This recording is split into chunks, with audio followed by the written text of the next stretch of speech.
Everyone, and welcome to your Freaky Friday reading. My name is Tracy. I'm your psychic medium and also tarot reader. These cards are brought to you on a daily basis. If you feel that these are cards that resonate with you, brilliant, but you may also find that they resonate with someone that you know of.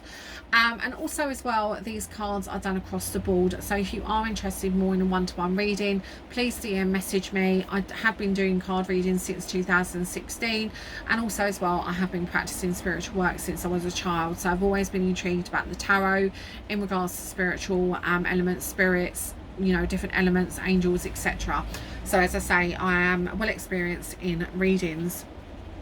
And also as well, these might come on to mental health issues, so please, as I always say at the beginning of the readings, please consult your GP if they do touch on any mental health issues or concerns that you may have. You've got the Death card, you've got the Five of Swords in reverse. Now, interesting enough, we know what the Death card is. It's about new beginnings. The reverse card as well very much gets me that you are out of the woods. The battle is done. So it's very much a card that represents to me that the end of a conflict. You've reached an agreement. There's peace and harmony now in your life. And if you had the Five of Wands in an upright position, it's basically meaning there's a conflict in work, a conflict in relationships, family, etc. And in a sense, it's like no one's got any sense of direction with this card. So this is a card that everything's up in the air. No one knows what they're doing. No one knows what's going on. It's a bit frustrating, to be honest with you, because no one knows whether they're coming or going. And it can kind of leave you, it's a card that can kind of leave you quite exhausted. It can leave you quite frustrating at times. But in reverse, everything is in the opposite direction. Because it's basically saying there's a kind of compassion. It's kind of like it's simmered down. There's compromise here as well. So even if you've kind of had legal battles or having legal battles, about property or investments and that, it's kind of saying it's coming to the even kill. It's coming down to a conclusion, and it's coming to the end. And obviously with the Death card, it means that your new beginnings are there. So the Five of Wands really represents the ends of rows, arguments, conflicts, fighting, disagreements.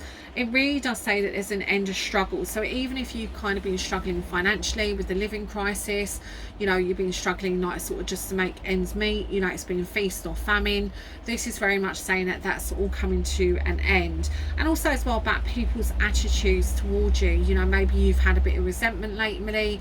There's been family as well that's been causing a bit of conflict, or people have not been pulling their weight in family obligations, or you feel that you've been ostracized or something like that. It's very much saying that that's coming to an end, and people are actually seeing their input on the matter and what they've been doing as well.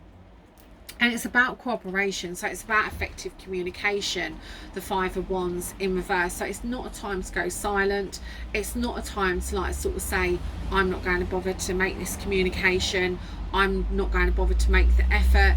It is about making the effort. It is coming up to a conclusion, and it's very much coming up to closing it now, closing the kind of matter that's been kind of troubling everyone. So it's saying to yourselves, well, actually I want to bring this to a close, and this will lead to new beginnings. This will kind of lead to new beginnings, because if you've been going through this in a relationship and you've been rowing and arguing and conflicts and fighting, you and your partner might be starting to turn a corner of a period of turbulence in your relationship, and this can be outside sources as well. You could have had a financial strain that's been put on you, and you both basically been struggling, because this is saying, it's an end of conflict in sort of a workplace, but also as well it's like the end in regards to finances, because finances are getting in control, because it can indicate an escalation in issues as you need to fight harder to get your finances under control, to make your point across.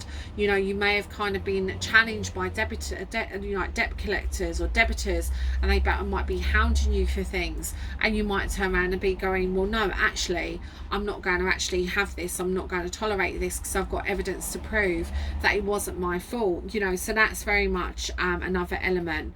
And also as well, it does mean in a relationship as well, with the kind of Death card, that in a relationship is reaching new foundations, it's reaching a new beginning, it's a good start. So everything is coming to behind you now, everything's kind of ending at the moment now, which is fantastic, because it does allow you to start anew and to start afresh. This isn't a time to look backwards though, this isn't a time to go backwards in life.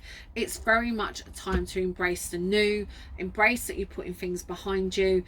Also give yourself a pat on the back to say well done, because you know you've got through your challenges, you've got through your troubles, you've got through the kind of conflicts, and you're coming to like sort of a nice even keel. You're coming to like a kind of agreement, which is what everyone wants in a sense, because that's what people want in a career. They want to put aside, you know, if there's been any conflicts with management, any conflicts with colleagues, they want to kind of put that behind them and they want to move forward. And bigger and better things are coming as well in relationship starts with the Death card, and also with career elements. So it's a really good start and a really good beginning section for your Freaky Friday. So I'm really excited for this, guys. So, you know, just embrace the new beginnings, just embrace like sort of the ending of things, letting things go. It's a great year to end things. You don't want to be carrying on what you was carrying on for the last several years. You want to start afresh, start anew, and the best time to do it is in this year to close things out. So blessings to you, have a great Freaky Friday, and bye for now.